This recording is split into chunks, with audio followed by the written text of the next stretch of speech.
সূরা ফাতিহা পড়ে ৩টি লেবুর পাতায় ফু দিলে কি হয়? আপনি জানলে অবাক হবেন। সূরাতুল ফাতিহা এমনই বরকতপূর্ণ একটি সূরা, যেই সূরাটির মধ্যে এমন কিছু বৈশিষ্ট্য আল্লাহ পাক রব্বুল আলামিন প্রদান করেছেন যা তাওরাত, জাবুর, ইনজিলের মধ্যেও বর্ণিত হয়নি। সুবহানাল্লাহ। অর্থাৎ এই সূরাটি এমনই বরকতপূর্ণ সূরা, কোনো ব্যক্তি যদি আল্লাহ তাআলার প্রতি পরিপূর্ণ বিশ্বাস রেখে, ইয়াকিন রেখে, ইখলাস রেখে আমল করে, আল্লাহ তাআলার কাছে কোনো কিছু কামনা করে, বাসনা করে, আল্লাহ তাআলা তাই তাকে প্রদান করবে যেটা তার জন্য কল্যাণকর। সুবহানাল্লাহ। সূরাতুল ফাতিহাকে সূরাতুশ শিফাও বলা হয়ে থাকে। যে কোনো ধরনের রোগের জন্য কোনো ব্যক্তি যদি সূরা ফাতিহা আমল করে ফু দেয়, আল্লাহ তাআলা তাকে সুস্থতা প্রদান করবেন, আল্লাহ তাআলা তাকে সুস্থতা প্রদান করবেন। শারীরিক নানান ধরনের রোগকে আল্লাহ তাআলা দূর করে দিবেন, আরোগ্য প্রদান করবেন। তাই পবিত্র কালামুল্লাহ শরীফের উপরে তো বিশ্বাস রেখে আমরা যদি আল্লাহ তাআলার নিয়ামত সমূহের মধ্যে অন্যতম একটি নিয়ামত হলো লেবু পাতা।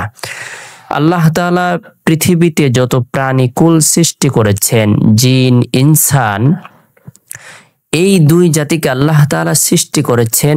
সকল প্রাণীকুলকে সৃষ্টি করেছেন এই দুই জাতির সেবার দেওয়ার জন্য। অর্থাৎ আল্লাহ তাআলা আসমান, জমিন, পাহাড়, পর্বত, গাছপালা, তরুলতা সবকিছু সৃষ্টি করেছেন মানুষের সেবার জন্য, মানুষের খেদমতের জন্য। লেবু গাছের পাতা মানুষকে সেবা দিয়ে যায় নানান ধরনের রোগের ঔষধ হিসেবে।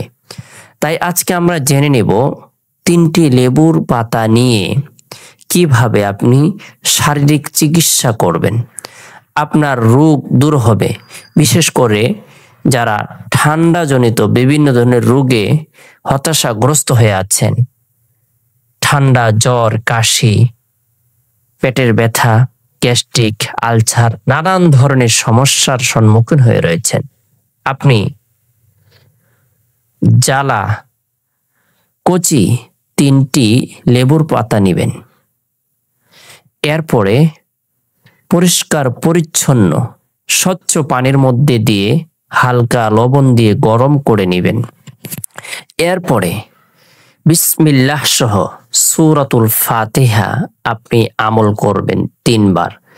বিসমিল্লাহির রহমানির রহিম, আলহামদুলিল্লাহি রাব্বিল আলামিন, আর-রহমানির রহিম, মালিকি ইয়াউমিদ্দিন, ইয়াকা না'বুদু ওয়া ইয়াকা নাস্তাঈন, اهدنا الصراط المستقيم صراط الذين أنعمت عليهم غير المغضوب عليهم ولا الضالين। এভাবে পানিতে ফু দিবেন। এরপরে ওই পানি ঠান্ডাজনিত রোগীকে পান করাবেন, পেটের সমস্যা জনিত রোগীকে পান করাবেন। আল্লাহর রহমতে, আল্লাহর কালামের উছিলায় শারীরিক সুস্থতা লাভ করবে। আল্লাহ তাআলা জটিল ও কঠিন রোগ দূর করে দিবেন। আল্লাহ পাক রব্বুল আলামিন আরোগ্য প্রদান করবেন। তাই কালামুল্লাহর প্রতি বিশ্বাস রেখে গাছপালার যে গুণ রয়েছে, গুণাবলী রয়েছে, এই বিশ্বাসটুকু রেখে আপনি ভক্ষণ করুন, পান করুন। আল্লাহর অশেষ মেহেরবানিতে আপনি সুস্থতা লাভ করবেন। বিশেষ করে শিশুদের নানান ধরনের ঠান্ডাজনিত রোগ হয়ে থাকে, লেবুর পাতা দিয়ে পানি যদি গরম করে কুসুম কুসুম পানি এই শিশুকে পান করিয়ে দেন, আল্লাহর অশেষ মেহেরবানিতে ঠান্ডাজনিত রোগ দূর হয়ে যাবে। আল্লাহ পাক রব্বুল আলামিন আমাদের সকলকে আল্লাহর কালামের প্রতি বিশ্বাস রেখে আমল করার, পাঠ করার তৌফিক দান করুক।